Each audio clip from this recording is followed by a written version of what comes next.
Kelantan Darul Naim atau lebih dikenali dengan nama negeri Cik Siti Wan Kembang terletak di utara semenanjung Malaysia. Dengan keluasan 14,922 km persegi, sebahagian besar penduduknya adalah orang Melayu. Bersempadan dengan negara Gajah Putih, Thailand, ia menyimpan banyak keistimewaan yang unik.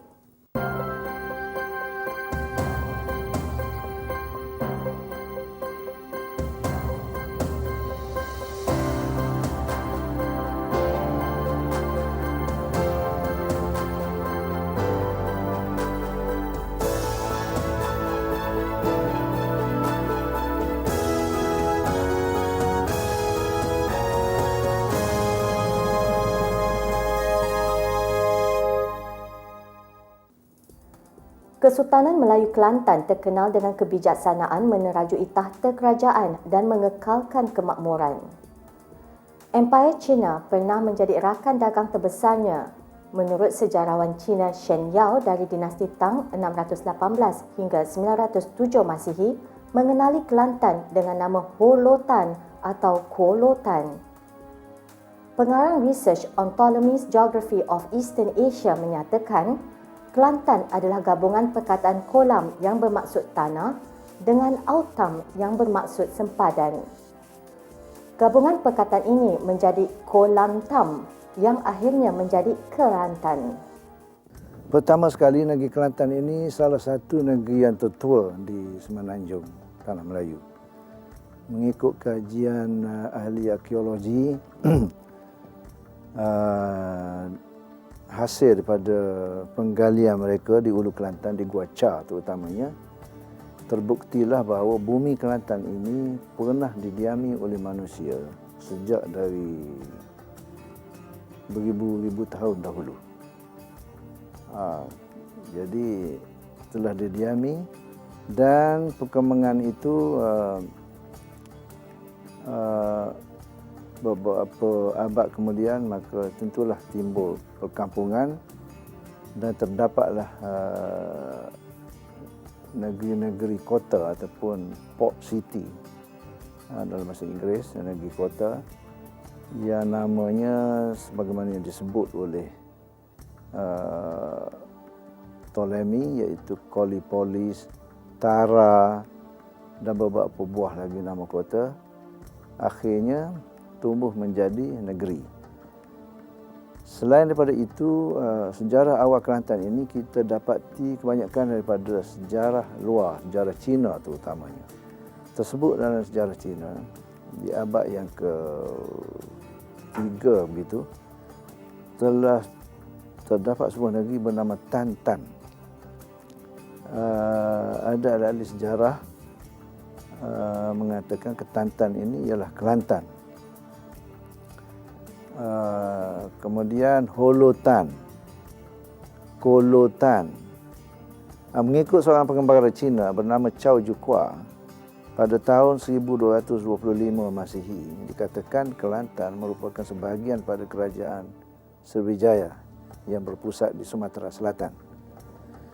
Dan di dalam sebuah syair Jawa kuno yang bernama Negara Kertagama karangan para Panca pada tahun 1365 Masihi, disebut di dalamnya bahawa negeri Kelantan tersebut dalam Negara Kertagama disebut Kelantan, K-L-A-N-T-E-N.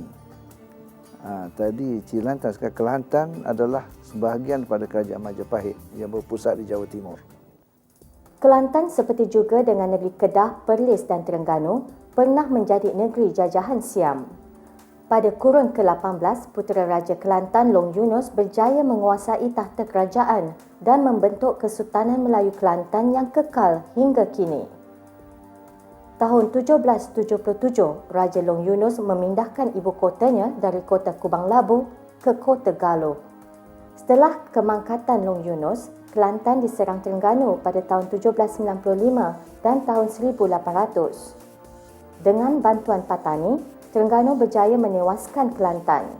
Tahun 1801, putera Raja Long Yunus iaitu Long Muhammad melancarkan serangan balas dari Ulu Kelantan dan berjaya membebaskan Kelantan dari tawanan Terengganu.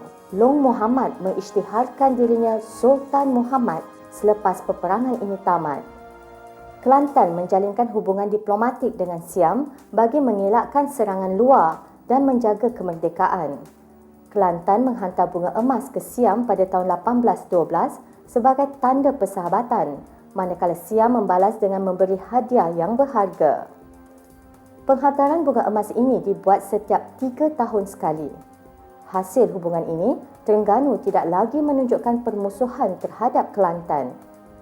Sesetengah sejarawan percaya bahawa kerajaan Sriwijaya pertama, Sriwijaya Mala, telah wujud di Kelantan dan berkembang ke tanah Melayu dan Sumatera kira-kira pada akhir abad ke-7.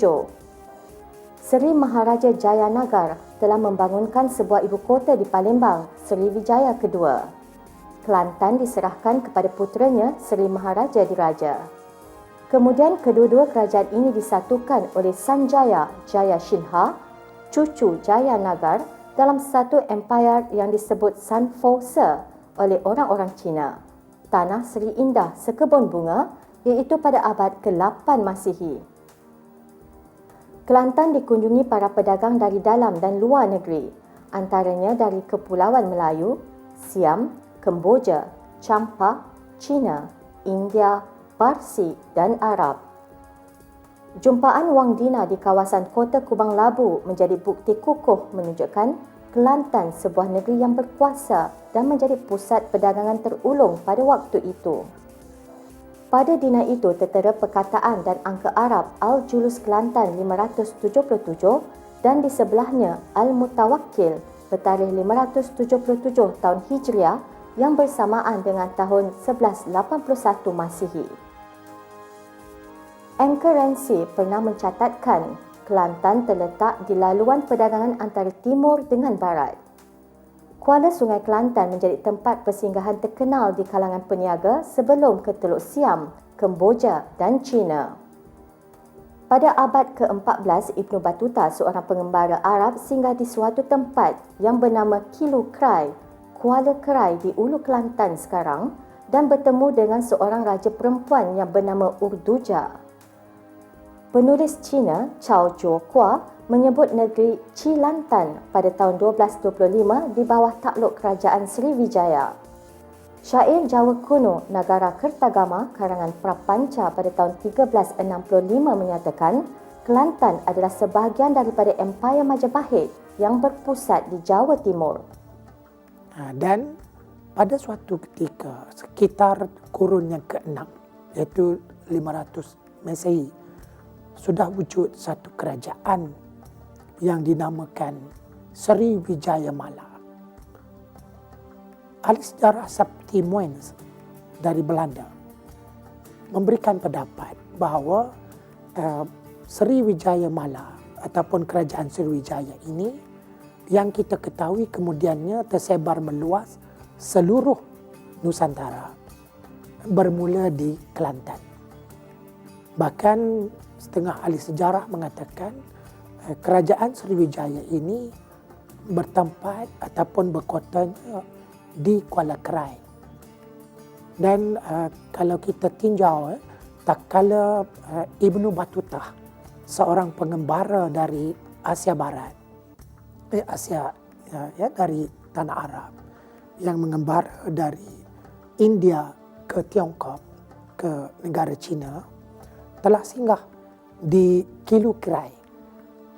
Beliau merujuk kepada Kuala Krai dan beliau menyatakan bahawa di Kilu Krai ini rakyatnya sudah beragama Islam dan rajanya pun seorang wanita beragama Islam yang dinamakan Urduja. Urduja ini dalam sebutan orang-orang Kelantan ialah Durga. Dan setengah ahli sejarah seperti Abdullah Nakula gemar menyebutnya sebagai Dewi Durga. Sejarah Melayu menjelaskan semasa pemerintahan Sultan Mahmud Shah di Melaka, Kelantan telah ditakluki dan 3 orang puteri Sultan Mansur Shah pada tahun 1467 hingga 1521 dibawa ke Melaka. Seorang puteri bernama Onang Kening telah diperisterikan oleh Sultan Mahmud Shah. Hasil perkongsian hidup baginda lahirlah Raja Muzaffar yang menjadi Sultan Perak yang pertama. Itulah kerajaan Kelantan purba. Seterusnya, Kelantan telah ditakluk oleh Melaka. Ini peristiwa penting. Setelah waktu zaman Sultan Mansur memerintah negeri Kelantan dan zaman Sultan Mahmud memerintah Melaka, negeri Kelantan menjadi makmur, berkembang maju, ya, sehinggalah Sultan Mahmud telah mengutuskan bendara Paduka Raja untuk menyerang Kelantan. Dan peristiwa itu dijangkakan sekitar tahun 1502. Dan Kelantan telah tertakluk kepada Melaka. Puteri Sultan Kelantan, Lobak, Gombak dan juga Onang Kening telah dibawa ke Melaka, dan Onang Kening akhirnya telah berkahwin dengan Sultan Mahmud dan berputerakan Raja Muzaffar. Dan Raja Muzaffar ini sebagaimana yang kita percayai merupakan pengasas kerajaan Diraja Perak. Apabila Sultan Mansur Shah mangkat pada tahun 1526 Masihi, putera baginda iaitu Raja Gombak ditabal menjadi raja dengan gelaran Sultan Gombak. Setelah baginda mangkat, tahta beralih kepada cucunda baginda yang dijadikan anak angkat baginda bernama Raja Ahmad. Pada 1684 Masihi, baginda dikurniakan seorang puteri, Cik Wan Kembang. Apabila Sultan Mahmud mangkat pada 1589 Masihi, Cik Wan Kembang baru berusia 4 tahun. Kerana usianya yang muda, Raja Hussein dari Johor telah dilantik sebagai pemangku Raja Kelantan. Setelah baginda mangkat pada 1610 Masihi, Cik Wan Kembang ditabalkan menjadi Raja Kelantan. Baginda bersemayam di Gunung Cintawangsa, kira-kira 40 km ke tenggara Kuala Krai. Pemerintahan Cik Wan Kembang menjadi masyhur dan dikunjungi oleh para pedagang dari dalam dan luar negara, termasuklah dari Arab yang menggelarkannya Paduka Cik Siti. Dikatakan baginda memiliki seekor kijang yang menjadi haiwan peliharaan kesayangannya. Ia merupakan pemberian dari rakyat kepada baginda yang tinggal di Gunung Ayam. Gambar kijang ini telah diterapkan di atas wang emas dan kemudiannya diabadikan pula sebagai sebahagian daripada lambang kebesaran negeri Kelantan yang kekal hingga ke hari ini.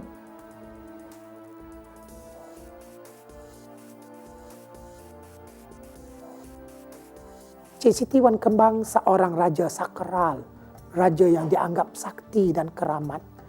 Baginda seumur hidupnya tidak pernah berkahwin dan sentiasa berada di dalam keadaan mendekati diri kepada hal-hal kerohanian, dan itulah sebabnya baginda dianggap sakral oleh rakyat baginda. Baginda lebih suka, selain daripada urusan negeri, baginda lebih suka menyendiri di Gunung Cintawangsa. Kegemaran baginda ialah memelihara seekor kijang, ya, sebagai peliharaan kegemaran baginda. Baginda ialah anak Raja Hussein dari Kelantan itu, tetapi tak kala ayahanda baginda mangkat, baginda masih terlalu muda dan takhta diberikan kepada seorang anak raja, keturunan raja juga, yang berasal dari hujung Madini ataupun Johor hari ini. Ya. Seterusnya, baginda telah mengambil salah seorang puteri kepada Raja Luyur, iaitu Raja Jembal yang bernama Saadong, ya, dan dipelihara sebagai anak angkat. Dan cerita mengatakan puteri Saadong ini berwajah ayu, jelita dan sangat menawan. Semasa pemerintahan Cik Siti Wan Kembang di Gunung Cintawangsa, di bahagian timur laut negeri Kelantan telah wujud sebuah lagi kerajaan yang berpusat di Jembal di bawah pemerintahan Raja Sakti 1638 Masihi. Apabila baginda mangkat, putera baginda bernama Raja Loyor ditabalkan menjadi raja pada tahun 1649 Masihi. Baginda mempunyai sepasang cahaya mata iaitu Raja Sakti dan Puteri Sakdong. Hubungan baik yang terjalin antara kerajaan Cik Siti Wan Kembang dengan kerajaan Loyor di Jembal dapat dilihat apabila Puteri Sakdong, anak Raja Loyor, diambil sebagai anak angkat oleh Cik Siti Wan Kembang. Puteri Sakdong mewarisi harta peninggalannya kerana baginda tidak berkahwin dan mempunyai zuriat keturunan. Perihal kecantikan yang dimiliki Puteri Sakdong telah menarik minat Maharaja Siam untuk memperisterikan baginda. Namun hasrat tersebut ditolak. Kemudiannya Puteri Sakdong berkahwin dengan sepupunya Raja Abdullah iaitu putera Raja Bahar Bendahara untuk menyelamatkan pertalian diraja. Raja Abdullah telah dimahkotakan di Kota Tegayung, tanah serendah sekebun bunga, dan kemudiannya berpindah ke Kota Jelasin di Kota Mahligai. Puteri Sakdong telah dicolik oleh Maharaja Siam dan dilarikan ke Siam. Sekembalinya baginda ke Kelantan, telah berlaku pergaduhan antara baginda dan Raja Abdullah. Akibatnya, Raja Abdullah terkorban kerana terkena tikaman cucuk sanggul Puteri Sakdong akibat berkahwin lain. Selepas kemangkatan Raja Abdullah, Puteri Sakdong melantik Raja Abdul Rahim yang merupakan saudara Raja Abdullah sebagai raja di Kota Mahligai pada tahun 1671 Masihi dan dikahwinkan dengan anak penghulu Ngah Jembal. Puteri Sakdong menjadi raja di Bukit Mara dan sejak itu kisahnya tidak dapat dikesan lagi.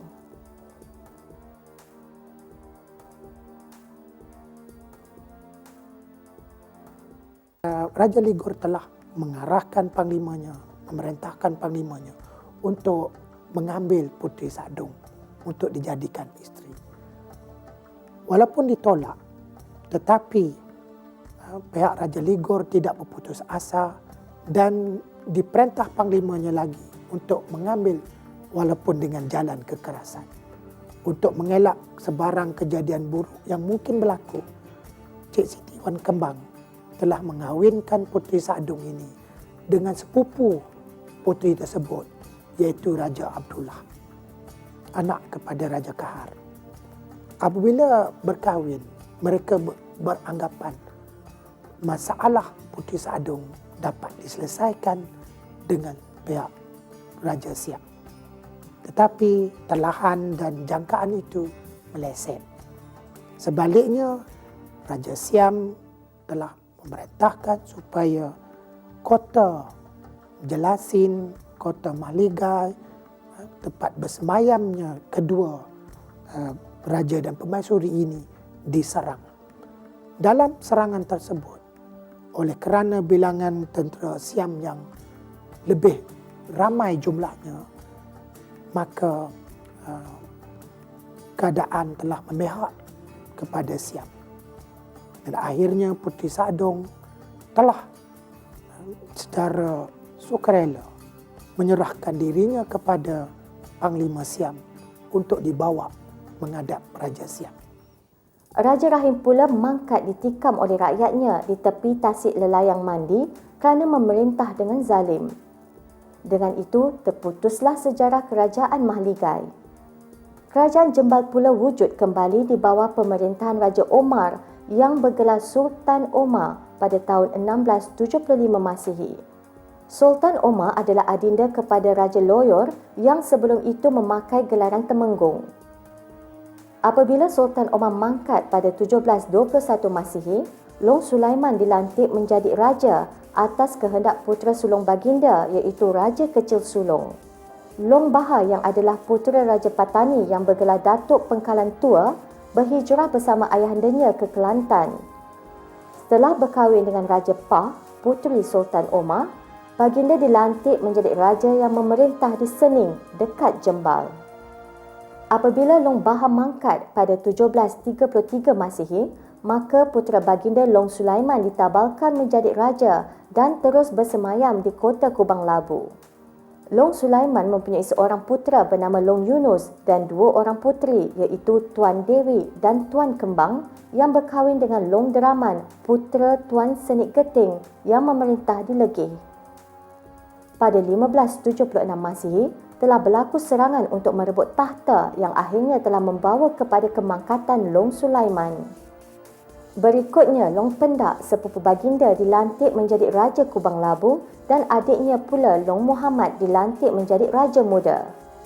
Pada tahun 1785 Masihi, Long Pendak dibunuh oleh Long Deraman demi membalas dendam terhadap perbuatan Long Pendak yang membunuh isterinya Tengku Tengah, iaitu adik kepada Long Deraman. Selepas itu, Long Muhammad dilantik menjadi Sultan di kota Kubang Labu. Semasa pemerintahan Long Muhammad telah tercetus peperangan antara pihak baginda dengan Long Yunus, putera Long Sulaiman yang dibantu oleh Long Ghaffar, putera Raja Reman di Ulu Perak. Dalam peperangan pada 1762 Masihi, Long Muhammad dan Long Deraman telah tumpas dan kerajaan Kubang Labu dikuasai oleh Long Yunus. Bagi mengenang jasa Long Ghaffar yang membantunya dalam peperangan itu, Long Yunus melantik beliau menjadi Perdana Menteri, memerintah dari kawasan Jeram sampai ke Sungai Pasir Tumbuh. Pada masa ini, negeri Kelantan mencapai kemajuan dan zaman ini dikenali dengan zaman kegemilangan. Perkembangan agama Islam berlaku dengan pesatnya pada zaman itu. Antara tinggalan yang masih boleh kita lihat hingga ke hari ini ialah Masjid Kampung Laut dan Kota Kubang Labu. British mula bertapak dan menguasai pemerintahan negeri Kelantan semasa pemerintahan Sultan Muhammad keempat 1899 hingga 1920. Ekonomi Kelantan berasaskan pertanian padi, getah dan tembakau. Kegiatan menangkap ikan di pesisiran pantai turut menjadi aktiviti ekonomi yang penting. Selain itu, kegiatan hasil hutan seperti pembalakan masih diteruskan tetapi terkawal. Sektor pelancongan juga turut menyumbang ke arah kepesatan ekonomi negeri Kelantan.